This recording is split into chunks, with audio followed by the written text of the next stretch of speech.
1, desde o primeiro domingo deste ano de 2024, o púlpito da igreja tem trazido ao povo de Deus mensagens sobre o tema resoluções para toda a vida. E nós já tivemos 4 resoluções apresentadas aqui, e a nossa oração é que você não só ouça, mas decida e tome atitude. Hoje, eu decido investir. 1 Samuel, capítulo 1. Houve um homem de Ramataim, Zofim, da montanha de Efraim, cujo nome era Eucana, filho de Jeroão, filho de Eliú, filho de Tou, filho de Zufi, Efrateu. E este tinha 2 mulheres. O nome de uma era Ana, e o da outra Penina. E Penina tinha filhos, porém Ana não os tinha. Versículo 4.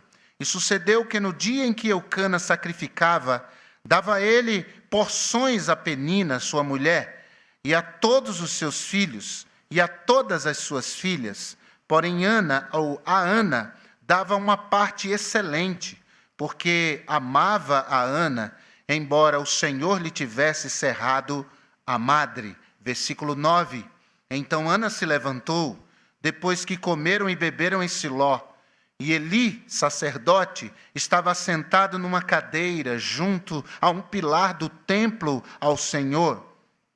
Ela, pois, com amargura de alma, orou ao Senhor e chorou abundantemente.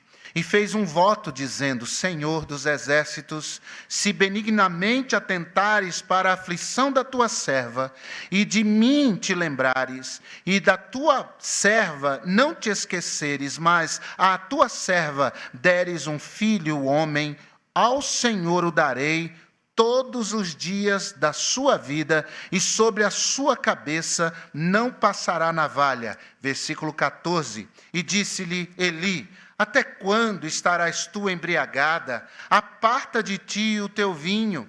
Porém, Ana respondeu: não, senhor meu, eu sou uma mulher atribulada de espírito, nem vinho, nem bebida forte tenho bebido, porém, tenho derramado a alma perante o Senhor. Versículo 17. Então respondeu Eli: vai em paz, e Deus, o Deus de Israel, te conceda a petição que fizeste. Versículo 20. E sucedeu que, passando algum tempo, Ana concebeu e deu à luz um filho, e chamou seu nome Samuel, porque dizia ela: o tenho pedido ao Senhor. Versículo 24. E havendo desmamado, tomou consigo com 3 bezerros e um efa de farinha e um odre de vinho, e levou-o à casa do Senhor em Siló, e era o menino ainda muito criança. Verso 26. E disse ela: ah, meu Senhor, viva a tua alma, meu Senhor. Eu sou aquela mulher que aqui esteve contigo para orar ao Senhor. Por este menino orava eu, e o Senhor atendeu a minha petição, que eu lhe tinha feito. Por isso, também ao Senhor o entreguei por todos os dias que viver, pois ao Senhor foi pedido, e adorou ali o Senhor. Esta é a palavra do nosso maravilhoso Deus. E te agradecemos, meu Deus, por esta noite, pela palavra aberta, lida, pelas vidas aqui presentes, a oportunidade de te louvar, mas acima de tudo agradecemos pela bênção de podermos te ouvir. E meu Deus, que o Senhor me ajude a transmitir o teu recado e meus irmãos a recebê-lo, eu peço em nome de Jesus. Amém. Podem sentar, irmãos.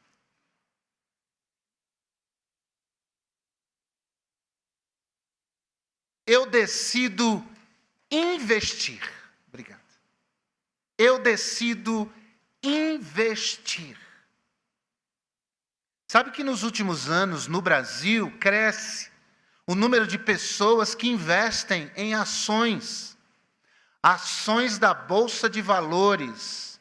Essas geralmente são de grande risco, mas se dá certo o investimento de grande lucro. Há outros que investem ações em empresas do governo, os bancos estatais, empresas estatais de um modo geral. Há outros que fazem investimentos em empresas privadas e têm lucro e ganham dinheiro com isso. O brasileiro está pegando gosto por esses investimentos em função, irmãos, do índice da poupança que é tão baixo e o dinheiro rende tão pouco. Então, há empresas que surgiram para ajudar os investidores a investirem e terem lucro desse investimento. E nós sabemos que todo investimento nesse nível possui risco. Alguns um risco maior, outros um risco menor. Então, todo mundo que investe nesses fundos, eles sabem que há um risco. E há pessoas que ganham dinheiro com isso, mas nem sempre ganham, outras vezes perdem.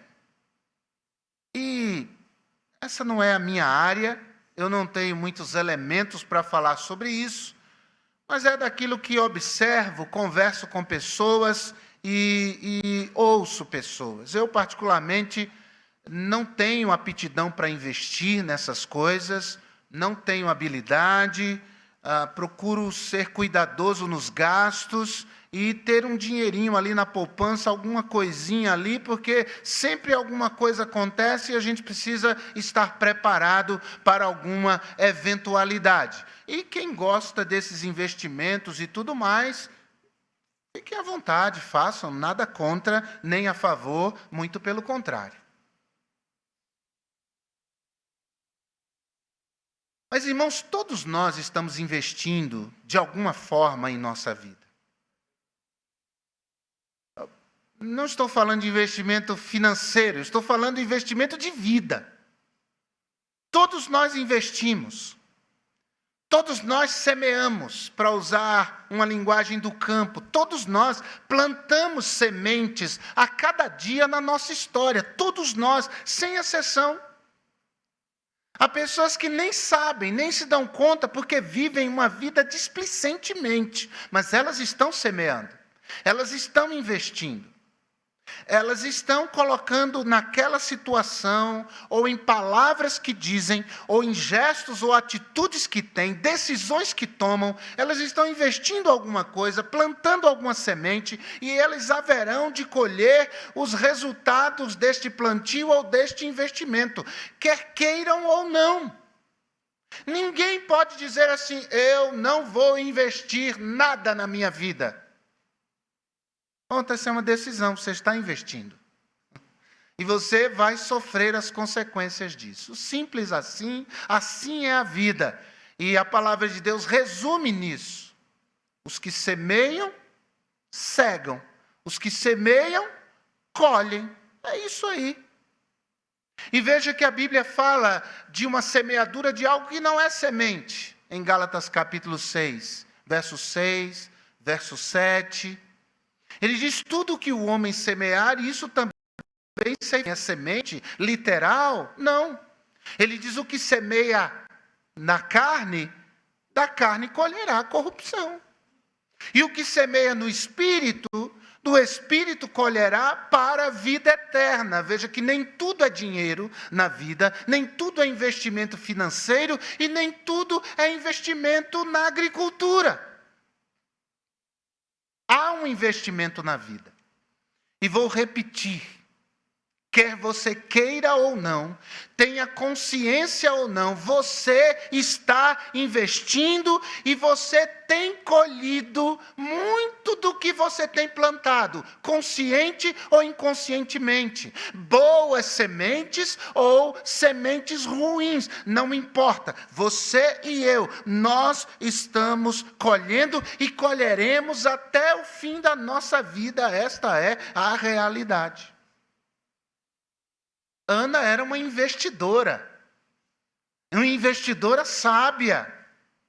Ela colocou seus dividendos, investiu seus dividendos existenciais, espirituais, em fundos que lhe deram muito lucro para a vida. Porque nem tudo é dinheiro. Nem tudo é dinheiro, irmãos. Não seja enganado. Jesus disse que proveito há em alguém ganhar o mundo e perder a sua alma.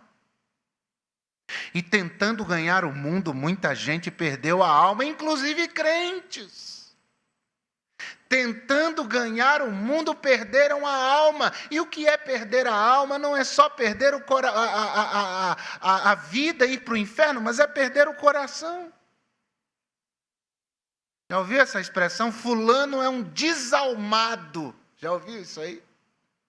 É uma pessoa sem coração. É uma pessoa sem empatia, sem misericórdia, sem compaixão, sem coração, desalmado, perdeu a alma. E nós podemos, se não vigiarmos, perder a alma. Por isso, decida investir. E decida investir corretamente na sua vida, como Ana fez. 3 níveis de investimento. Primeiro, invista na sua família.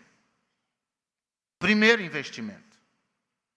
Ana dedicou a sua vida à sua família. Mesmo quando as situações em sua casa não eram ideais. E famílias são como montanhas azuis. De longe você vê aquela coisa linda, mas quando você se aproxima e vai subir aquela montanha, tem bicho morto, tem galho de árvore no chão, tem espinho, tem pedra para tropeçar. Que coisa feia. Famílias são perfeitas na foto do fim do ano, na ceia de Natal, todos ali rindo. E esse ano eu notei muita gente usando um tipo de tom, eu não sei como chama, pastel, não é? O povo usando umas cores assim diferentes e tal, e fotos, aquilo é tão bonito. Tem gente que nunca mais vai se ver, só no final do ano que vem. Aí a turma vai se juntar. Mas não se ligam, não se olham, não se falam, não se conversam. Distantes uns dos outros. Essa mulher persistiu apesar da família que tinha, porque amava a sua família. E ela investiu. Ela era casada com um homem, e conforme a cultura e o costume daquele tempo, o esposo de Ana, Eucana, tinha uma outra mulher. Então ele tinha 2 esposas. Então que ninguém se anime, porque isso era naquela época, naquele tempo. A revelação de Deus, ela era paulatina e gradual. Tanto que você chega nos dias de Jesus, não tem homem com 2 mulheres. Eles foram entendendo o projeto de Deus e compreenderam a revelação de Deus. É um homem para uma mulher. É um casamento monogâmico. Então, não se anime. Eu estava na cidade do Cairo, no Egito, conversando com um muçulmano. Era o motorista do ônibus que nos levou lá no local. E ele dizendo assim para mim, eu tenho 3 esposas e eu estou construindo mais um cômodo na minha casa para a 4ª esposa. A religião muçulmana permite, desde que você tenha condições de bancar 4 e que as 3 que estão lá concordem que venha mais uma 4ª. Então não é assim também não. Está pensando o quê?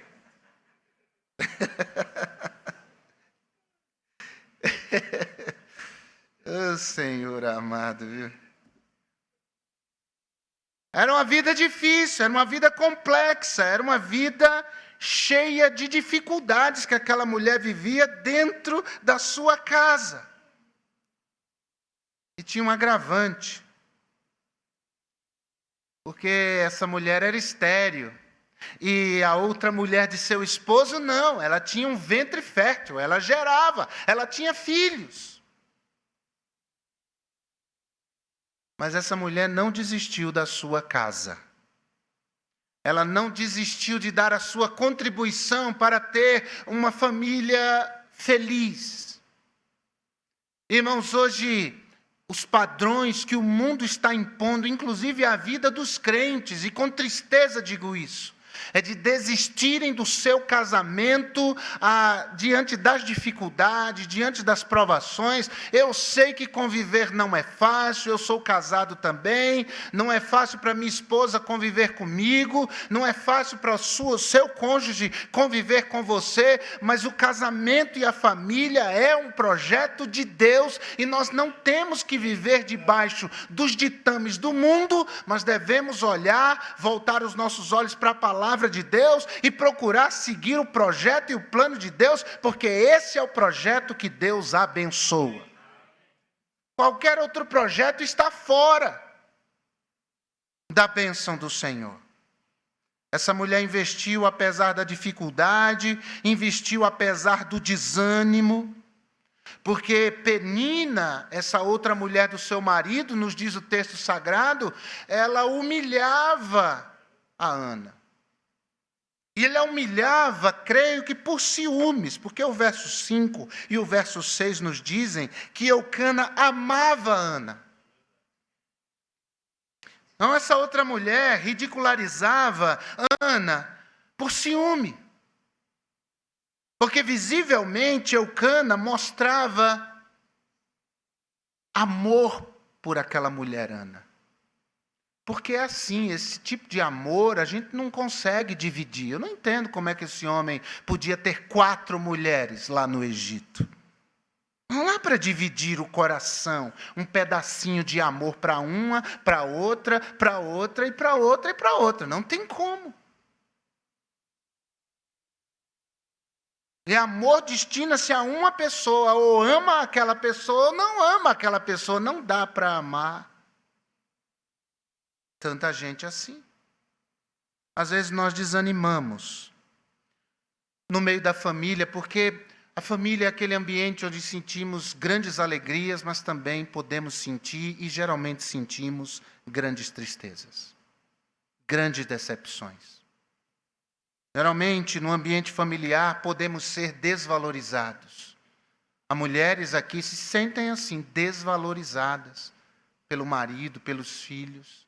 Há senhores aqui que se sentem desvalorizados muitas vezes. Os filhos não valorizam o esforço, o trabalho, as renúncias.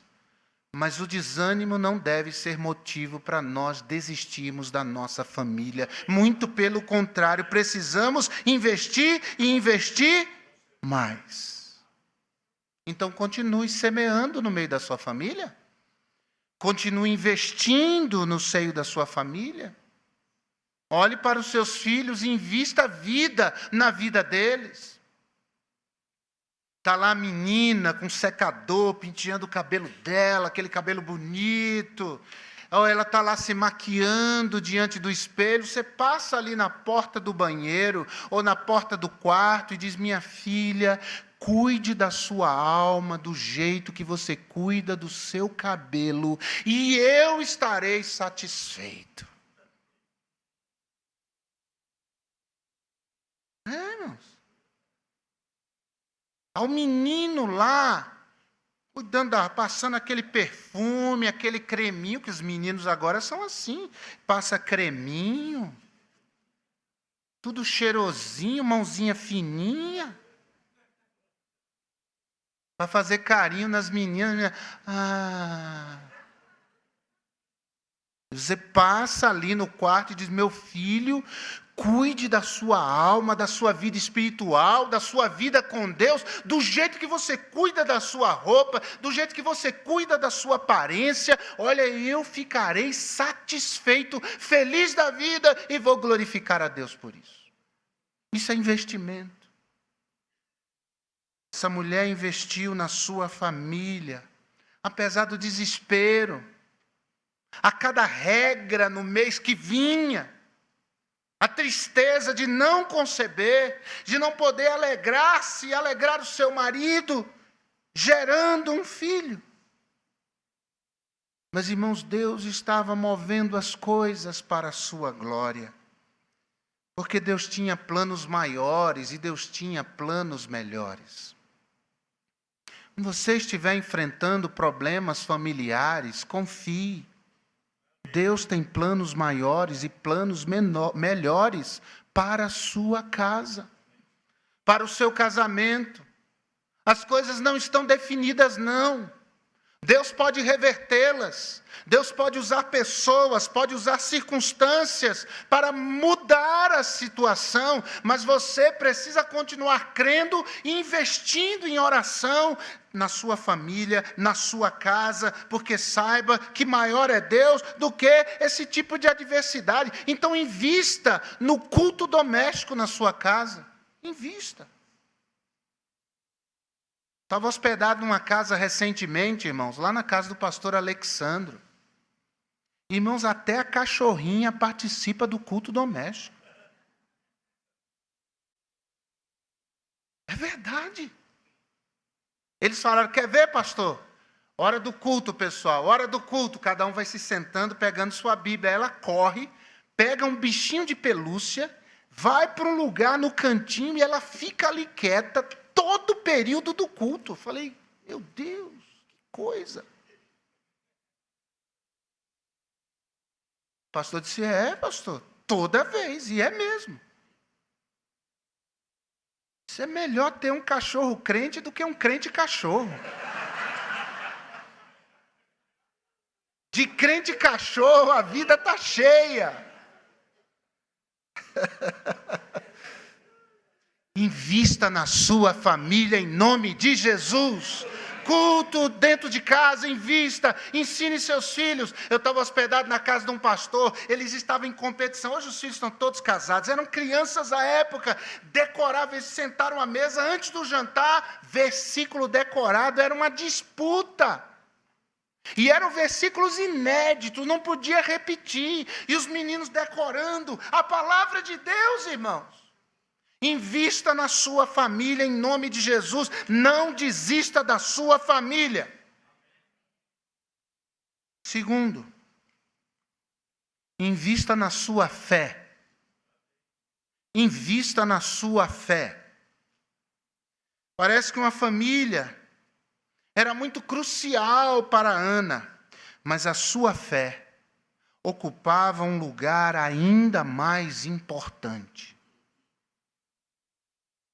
Essa mulher fez um investimento na sua fé, porque entendia que a sua fé era pessoal. A vida com Deus é pessoal, irmãos. Essa mulher orava ao Senhor. E porque orava ao Senhor, conhecia ao Senhor. Ela investia na sua intimidade com Deus. Dá para ver quando um crente é crente de oração e quando não é crente de oração. Dá para ver. Salta aos olhos. As atitudes, as palavras, a maneira como age, como reage, essas coisas se mostram quando não está debaixo de oração. A oração dessa mulher era fervorosa, era consistente, era persistente. Essa mulher cultivava uma vida de intimidade com Deus. E o investimento mais significativo que você pode realizar na vida é desenvolver um relacionamento pessoal com Deus. Não é ser um religioso nominal. Não é ser um frequentador de igreja.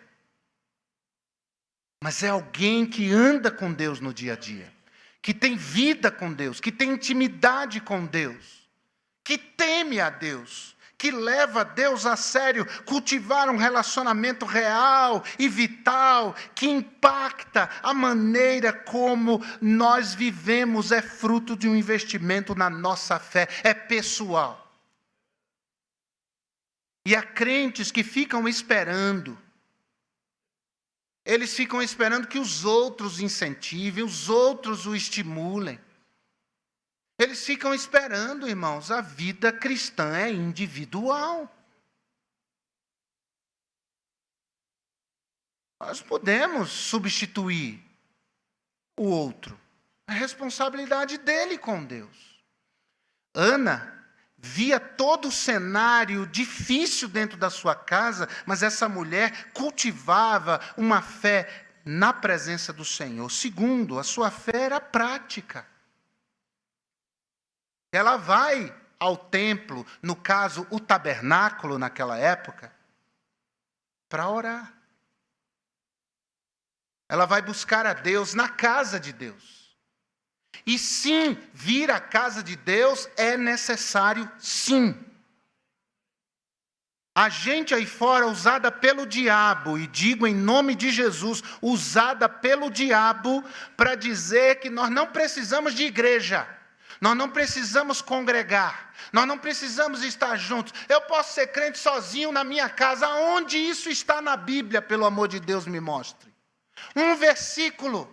Eu posso cultivar e devo cultivar a minha vida cristã dentro de casa, oração, devocional, aplicar as disciplinas espirituais, fazê-las práticas na minha vida, mas a vontade de Deus é que eu esteja reunido na casa de Deus, junto com os meus irmãos. Aqui nós nos fortalecemos mutuamente, aqui nós nos sentimos parte integrante da família de Deus. Aqui nós cultuamos, aqui nós aprendemos, aqui nós exercitamos os mandamentos recíprocos, edificando-vos, perdoando-vos, admoestando-vos. A Bíblia está cheia de mandamentos que denotam reciprocidade de mim para com você, de você para comigo. E isso não pode, é impossível acontecer sozinho em casa. É uma vida cristã capenga, é uma vida cristã tacanha, é uma vida cristã pequena, é uma vida cristã derrotada.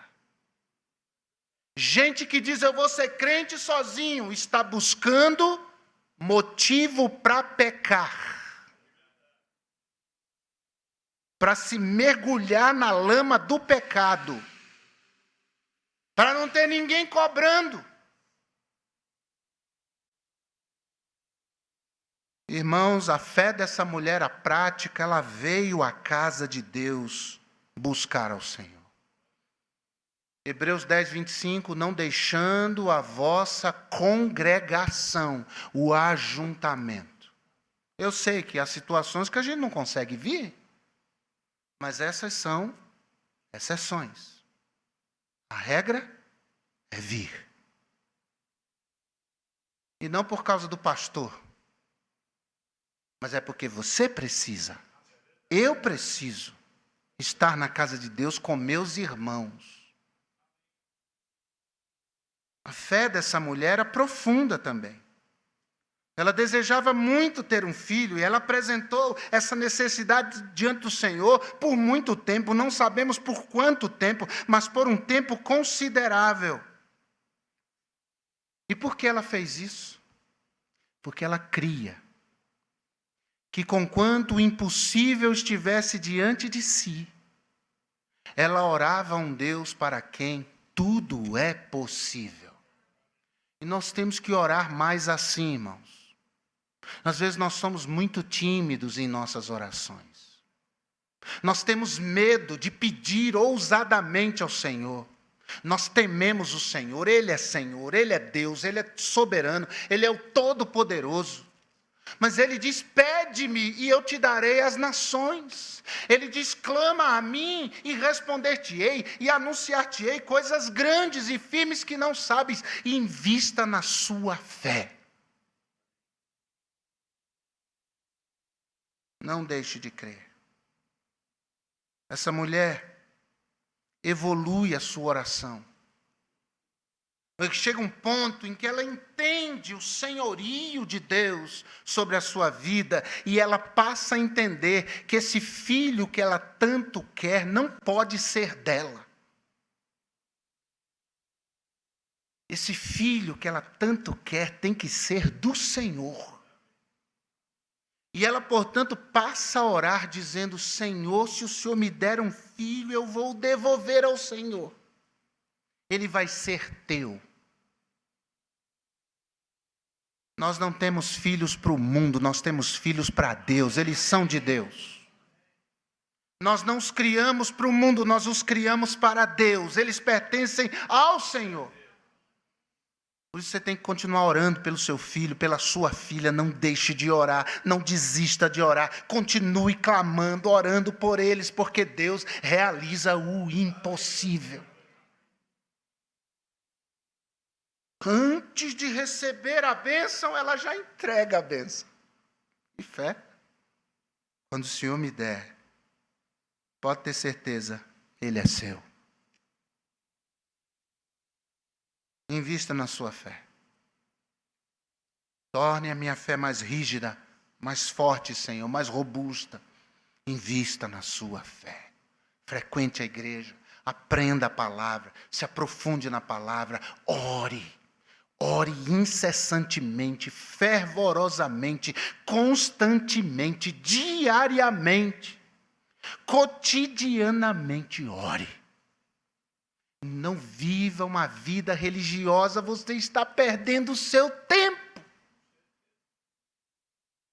É como ter uma mesa, um banquete grandioso, comida da melhor qualidade do lado e não comer, não se alimentar, não se beneficiar disso. Invista na sua fé, que você comerá o bem desta terra. Louvado seja Deus. Mas em terceiro lugar, invista no seu futuro. Essa mulher investiu no futuro. E ela investiu no futuro através do seu compromisso. Ela assumiu o maior compromisso que uma mãe pode assumir. Ela entregou seu filho completamente para Deus. E aqui há um princípio. É como é que eu enxergo a minha vida, como é que eu enxergo o mundo, como é que eu enxergo as pessoas ao meu redor.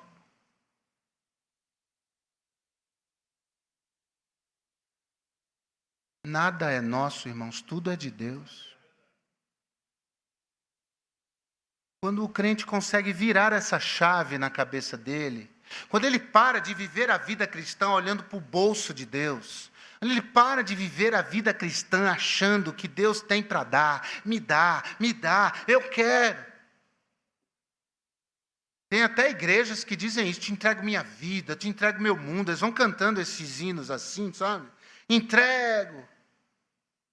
Aí 5 minutos eles estão cantando, restitui, me dá de volta o que é meu. Eles misturam as coisas. Mas quando o crente entende que tudo já é de Deus, nós somos apenas e tão somente despenseiros, administradores. Deus pôs esse blazer na minha mão e eu vou cuidar dele, porque não é meu. Eu vou mantê-lo limpo. Eu vou mantê-lo passado. Eu vou cuidar dele. Ele é de Deus. E eu sou responsável de cuidar dele. E é um exemplo tão bobo. Mas isso se aplica a tudo. Tudo. Eu digo aos alunos no seminário: engraxe seu sapato. Seu sapato não precisa ser novo. Não precisa ser 0 quilômetro. Mas precisa ser limpo. Você vai ser um pastor relaxado que nem engraxa o sapato? É assim que você vai se portar diante do povo de Deus? Cabeludo, barba por fazer, todo torto, como diz na minha terra, todo troncho.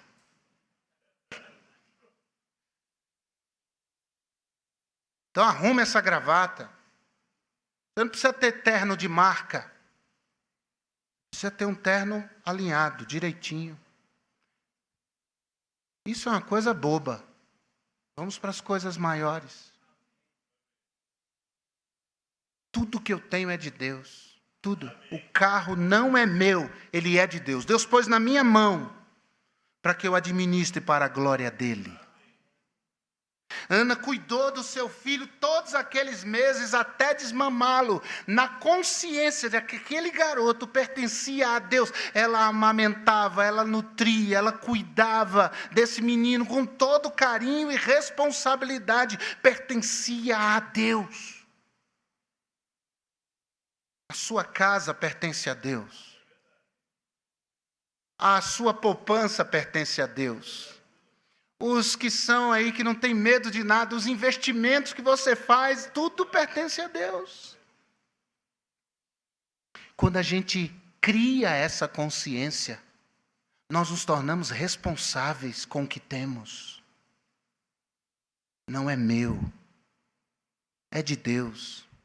E se é de Deus, é para a glória de Deus. E do que Deus me dá, para eu administrar financeiramente, eu dou. Eu vou fazer uma viagem, e a minha esposa foi no banco e pegou um dinheiro. Aí ela falou comigo hoje assim, ó, o dinheiro aí da viagem, cuidado para não confundir, porque você chega na igreja, você dá tudo que você tem no bolso. Eu falei, por incrível que pareça, eu não sou daquela igreja lá, eu sou da igreja batista. E eu dou mesmo, com alegria. Eu ponho a mão no bolso e dou, irmãos. Eu tenho autoridade para falar isso, porque eu faço. Eu dou o meu dízimo com alegria, com fidelidade, porque eu sei que Deus colocou em minha mão, mas é para a glória dele. A minha promessa da fé. E aí eu estou entrando num assunto que não é agradável, né? A gente sente uma certa tensão no ar. Meu dízimo eu dou. Eu dou o meu dízimo, eu dou a minha promessa da fé. E nunca faltou nada, porque Deus é fiel. Agora os meus filhos também pertencem a Deus. Meu guarda-roupa pertence a Deus.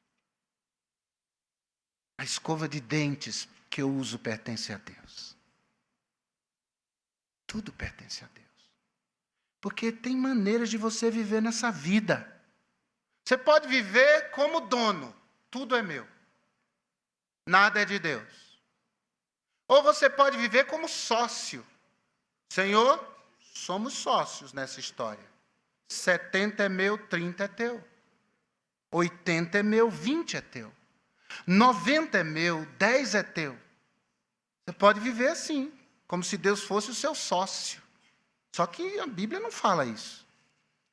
A Bíblia fala que Deus é Senhor, Deus é dono. Senhor significa dono. Deus é dono de tudo. Então você pode viver nessa vida como dono, que é um péssimo negócio. Como sócio, eu não aconselho, mas você pode viver nessa vida como servo. Como dispenseiro, como administrador, tudo pertence a Deus. Me lembro de um irmão aqui na igreja, que ele tinha uma condição muito boa de vida. E ele investiu em um terreno no interior de São Paulo. E ele me contou isso e me serviu por lição. Ele disse, pastor, um dos meus funcionários esqueceu de pagar as prestações disso. E eu recebi uma notificação dizendo que eu havia perdido aquele terreno. Eu fiquei muito frustrado, porque Deus colocou aquilo nas minhas mãos e eu não soube administrar.